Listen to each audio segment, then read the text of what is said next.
खुलुमबाय लोगोफोर, गोजोन फुंबिलि बयनिसिमबो। नोंथांमोनखौ गोदान भिडिअ'आव आरो फिन खेबसेबाव बरायनाय जाबाय। आं दिनै नोंथांमोननि सिगाङाव 19 फागुन दान 1433 एबा 4 मार्च 2025 मायथाइनि सानसेनि फानजामुथिखौ फरायथिनो लादों। आसा खालामो नोंथांमोना भिडिअ'खौ नायना मोजां मोनगोन। गिबियावनो दङ मेष राशि। गावनि खरसाखौ हमथानानै लाखि आरो दिनै उदाङै खरसा खालामनायनिफ्राय गोजानाव था। नोंथांनि समायना आखु आरो रंजालु सुबुंथिया नोंथांखौ गोदान लोगोफोर बानायनायाव आरो नोंथांनि सोमोन्दोखौ बांहोनायाव मदद होगोन। गावनि आंगोजों शपिं खालामनो थांनाय समाव बांद्राय गाग्लोबजानो नाजा। गावनि थांखिनि फारसे गोजोनै आवगायलांबाय था आरो जाफुंसार जानायनि सिगां गावनि कार्डफोरखौ दादिन्थि। गोनांथार सुबुंफोरजों रायज्लायनाय समाव नोंथांनि सोदोबफोरखौ सांग्राङै सायख'। नोंथांनि दिनैनि खाफालगोनां दिगा जादों सानजा, खाफालगोनां अनजिमाया जादों 9 आरो खाफालगोनां गाबा जादों ब्राउन गाब। वृषभ राशि। दिनै नोंथाङा गावनि जिउ लोगोरिजों अननानै सम हगारगोन। बेयो नोंथांनि मुडखौ साबसिन लाखिगोन। नोंथांनि खामानि मावनायनि गोदान आदबा बैसोर सुबुंफोरनि गोसो जानायखौ बांहोगोन जाय नोंथांनि खामानिखौ खाथिनिफ्राय नोजोर होयो। दिनैनि साना बे राशिनि फालांगियारिफोरनि थाखाय मुलाम्फा गोनां जागोन, मानोना मोनसे फालांगियारि गोरोबथाया नोंथांनि फारसे फैगोन। सासे खाथि लोगोआ दिनै हरखाबै नोंथांनि न'आव फैनो हागौ। गावनि बिमा-बिफानि बोर लाखांनायनि उनाव न'निफ्राय ओंखारलां, मानोना बियो जायखिजाया गाज्रि जालांनाय खामानिखौ सोलायगोन। नोंथाङा फालांगियाव गोजौ बिबानफोरनिफ्राय मुलाम्फा मोनगोन। नोंथांनि दिनैनि खाफालगोनां दिगा जादों खोला, खाफालगोनां अनजिमाया जादों 4 आरो खाफालगोनां गाबा जादों गोथां गाब। मिथुन राशि। दिनै फालांगियारि दावबायनाया जाफुंसारगोन। आद्रा थानाय बुथुमनायफोरखौ खालामनाय जागोन। फालांगिया मोजाङै सोलिगोन। गोजोननाय थागोन। मुलाम्फाया मोनगोन। खामानिनि जायगायाव मोनसे गोदान मावथांखि बाहायनाय जागोन। बांद्राय खरसा खालामनाय आरो सोलोगोनां राङारि बिथांखिफोरनिफ्राय गोजानाव था। नखरारि आबहावाया मोजां जागोन। गावखौ फोथायनाया बांगोन। रंजानायाव रां बाहायनाय जागोन। मिजिं आरो निराशानि गलाय-गथाय मोन्दांथिफोरा गोसोआव थागोन। बादायलु आनजाद आरो साख्रिनि थाखाय मोगा-मोगियाव जाफुंसार जानो हागोन। नोंथांनि दिनैनि खाफालगोनां दिगा जादों खोला-सानजा, खाफालगोनां अनजिमाया जादों 2 आरो खाफालगोनां गाबा जादों गोथां गाब। कर्क राशि। बे बेरामनिफ्राय थाबैनो हामनायनि आसा दं। माबा मोनसे बायनायनि सिगां नोंथांनाव सिगांनिफ्रायनो थाखानाय बेसादफोरखौ बाहाय। नोंथांनि बिमा-बिफानि सावस्रिखौ बांसिन नोजोर होनांगौ। दावबायनाया रमान्टिक सोमोन्दोखौ जौगाहोगोन। मोजां फिथाय मोननो थाखाय नोंथाङा नोंथांनि साबसिन नाजानांगोन। गोनांथार सुबुंफोरजों रायज्लायनाय समाव नोंथांनि सोदोबफोरखौ सांग्राङै सायख'। गोसोआ यगा, ध्यान आरो धोरोमारि सानथौनि गेजेरजों गोजोन मोनगोन। नोंथांनि दिनैनि खाफालगोनां दिगा जादों सोनाब, खाफालगोनां अनजिमाया जादों 5 आरो खाफालगोनां गाबा जादों गुफुर गाब। सिंह राशि। दिनैनि साना सिगांनिख्रुइ साबसिन जागोन। राजखान्थियाव लोब्बा थानाय सुबुंफोरा दिनै मोनसे समाजारि हाबाफारियाव बाहागो लागोन, जेराव बयबो नोंथांनि बाथ्रायाव गोसो होगोन। बे राशिनि फरायसाफोरनि थाखाय बेयो मोनसे मोजां सान जागोन। बिसोरो गोसो गुदुं मोनगोन मानोना थाखो आनजादनि पेपारआ जोबोद मोजां जागोन। दिनैनि साना बे राशिनि सि-जोम फालांगिरिफोरनि थाखाय मुलाम्फा गोनां जागोन। सोरखारि साख्रियाव थाग्राफोरा दिनै मासि जौगानो हागौ। हनुमानजिनो गोजा सिन्दुर जासि आरो नोंथांनि जेंनाया जोबगोन।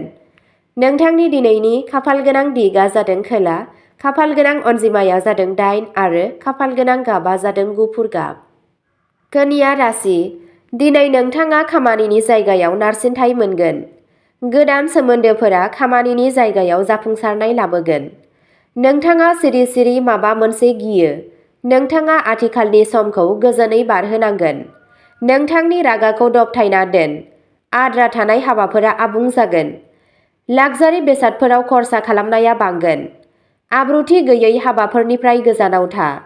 गोदान सोमोन्दो बानायनायनि सिगां सान। बांद्राय खरसा खालामनायनि थाखाय नोंथाङा राङारि जेंनाजों मोगा-मोगि जानांगोन। नोंथांनि खामानिया समाव आबुं जानाय नङा। गावनि जानायनि हुदाखौ गोसोआव लाखि। देहायारि आरो गोसोआरि असुबिदा जागोन। नोंथांनि दिनैनि खाफालगोनां दिगआ जादों सा-सोनाब, खाफालगोनां अनजिमाया जादों 6 आरो खाफालगोनां गाबआ जादों गलापि गाब। तुला राशि, बे बेरामनिफ्राय थाबैनो हामनायनि आसा दं। रां आरजिनायनि गोदान खाबुफोरा मुलाम्फा होगोन। नोंथाङा जिंगासिनाय गैयाजासे गावनि खाथि लोगोफोर आरो नखरनि गेजेराव खुसिनि बुब्लिफोर नागिरनांगोन। नोंथांनि अननायआ जौगानायल' नङा नाथाय गोदान जौथायसिमबो सौहैगोन। साना नोंथांनि अनजालुनि मिनिनायजों जागायगोन आरो बिसोरनि सिमांफोराव जोबहैगोन। नोंथाङा गासै सानाव एसे लासै आरो उदां मोननो हागौ, जाय नोंथांनि खामानिनि गुनखौबो गोहोम खोख्लैगोन। दावबायनायनि खाबुफोरखौ खोमानो नाङा। नोंथांनि दिनैनि खाफालगोनां दिगआ जादों सा-सानजा, खाफालगोनां अनजिमाया जादों 2 आरो खाफालगोनां गाबआ जादों गोजा गाब। वृश्चिक राशि, दिनैनि साना नखरजों थांगोन। जुदि नोंथांनि खुदियाया आनजादआव मोजाङै दिन्थिफुंनो हाया अब्ला बिसोरखौ रायनो नाङा, नाथाय बिसोरखौ फैगौ समाव साबसिन खालामनो थुलुंगा हो। दिनै लोगोफोर आरो बाहागिफोरजों सम हगारनायनि जाथावनाफोर दं। दिनै जिरायनायनि थाखाय जोबोद बाङाइ सम दं, मानोना नोंथाङा थालांनाय खामानिफोरखौ फोजोबनो थाखाय गोब्राब नाजानांगोन। दिनै नोंथाङा मिनिनो आरो जेंनाफोरखौ आलादा खालामनो सायख'नो हायो। मासे मोसौनो रुटि दौनाया नोंनि रांखान्थियारि थासारिखौ गोख्रों खालामगोन।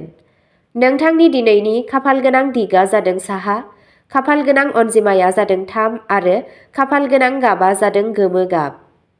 धनु राशि, दिनै नोंथांनि सोरजिलु आरो आरिमुआरि गोहोफोरा बांगोन। गोसोआरि महरै दिनै नोंथाङा सानस्रियारि दिदोमथिनि मोनसे मोनदांथि मोनगोन, जाय नोंथांखौ बावसोमनायजों खामानि मावनो खाबु होगोन। दिनै नोंथाङा रांखान्थियारि बिथांखि लानो हागोन आरो नोंथांनि नखरनि गोनांथिफोरखौबो आबुं खालामनो हागोन। नोंसोरनि माखासेया खुरमा बाहागि एबा लोगोफोरजों मोनसे मोजां सान बारहोगोन। मोजां मोननायाव माखासे नाजानायाबो मोजां खाफाल लाबोनो हागौ। सावस्रिखौ नेवसिनाया बेसेन गोसा जानो हागौ। नोंथाङा गोनांथार हाबाफोरखौ मावनानै मेंनाय मोननो हागौ। नोंथांनि दिनैनि खाफालगोनां दिगआ जादों खोला, खाफालगोनां अनजिमाया जादों 1 आरो खाफालगोनां गाबआ जादों गलापि गाब। मकर राशि, रांखान्थियारि जौगानायनि जाहोनाव नोंनि थाखाय गोनांथार बेसादफोर बायनाया गोरलै जागोन। नोंथांनि गावारि जिउआव माबा मोनसे मख'जाथाव जाथाय जागोन, जाय नोंथां आरो नोंथांनि नखरनि थाखाय खुसि लाबोगोन। सांग्रां जा, मानोना सोरबा सासेया फ्लार्ट एबा जंखायनानै नोंथांखौ मुलाम्फा लानो नाजानो हागौ। जुदि नोंथाङा खामानियाव बांद्राय नारसिनथाय होयो, अब्ला सुबुंफोरा रागा जोंनो हागौ। जायखिजाया थिरांथा लानायनि सिगां गुबुननि गोनांथिफोरखौ बुजिनो नाजा। नोंथाङा हाबनाय जायखिजाया बादायलायनायाव नोंथांनि बादायलु आखुआ नोंथांखौ देरहानायाव मदद होगोन। नोंथांनि दिनैनि खाफालगोनां दिगआ जादों सोनाब, खाफालगोनां अनजिमाया जादों 4 आरो खाफालगोनां गाबआ जादों टमेट' गाब। कुम्भ राशि, दिनै धोरोमारि हाबाफारिफोराव खर्सा खालामनाय जागोन। नोंथाङा दिनै भजन कीर्तनाव बाहागो लानो सानथांखि लागोन। बे राशिनि सुबुंफोरा गावसोरनि सावस्रिखौ जोथोन लानांगोन। दिनैनि साना मोजां मोनलायग्रा लोगोफोरनि थाखाय रमान्सजों बुंफबनाय सान जानो हागौ। मावख'आव मेसिन गाज्रि जानाया दिनै जेंनानि जाहोन जानो हागौ। जुदि नोंथाङा गिनानै थासारिनिफ्राय खारलाङो अब्ला बेयो नोंथांखौ नागारनाय नङा। बै समाव बेखौ सुस्रांनाया साबसिन। न'निफ्राय ओंखारलांनायनि सिगां गाइखेर आरो सिनि जानाया नोंथांनि गासैबो हाबाफोरखौ आबुं खालामनायखौ थि खालामगोन। नोंथांनि दिनैनि खाफालगोनां दिगआ जादों सानजा, खाफालगोनां अनजिमाया जादों 9 आरो खाफालगोनां गाबआ जादों खमला गाब। मीन राशि, दिनै नोंथाङा गोसो होनानैल' गोबां मोनफुंनो हायो। नोंथांनि थांखिया मा आरो बेखौ मोजाङै जाफुंहोनो हायो बेखौ गोसोआव लाखि। रायज्लायनाय, दावबायनाय आरो सोलोंथाइया नोंथांनि थाखाय जुनिया जागोन। सासे खाथि सुबुंजों सोमोन्दोआ साबसिन जागोन। इयुननि बागै नोंथांनि साननायफोरखौ नोंथांनि लोगोफोरजों सावराय। मोनसे राहा मोनगोन। नोंथाङा लोगोफोर आरो नखरनिफ्राय मदद मोनगोन। जाफुंसारनाया नोंथांनि खामानिनि जायगायावबो फैगोन। गावनि नखराव मोनसे रंजालु आबहावा सोरजिनो थाखाय नोंथांनि गोसोनि गोजोनखौ लाखि। नों जिरायनांगोन। नोंथांनि दिनैनि खाफालगोनां दिगआ जादों सानजा, खाफालगोनां अनजिमाया जादों 1 आरो खाफालगोनां गाबआ जादों गोजा गाब। अब्ला दिनैनि राशि फरायथिनाया एसेनोसै। नोंथांमोनहा बेबादिनो सानफ्रोमबोनि फानजामुथिखौ मिथिनो थाखाय चेनेलखौ साबस्क्राइब खालामनानै लादो आरो भिडिअखौ मोजां मोनदोंब्ला अन्नानै लाइक, शेयार आरो कमेन्टबो खालामनानै होलांब्लानो जाबाय। गोजोन्थों।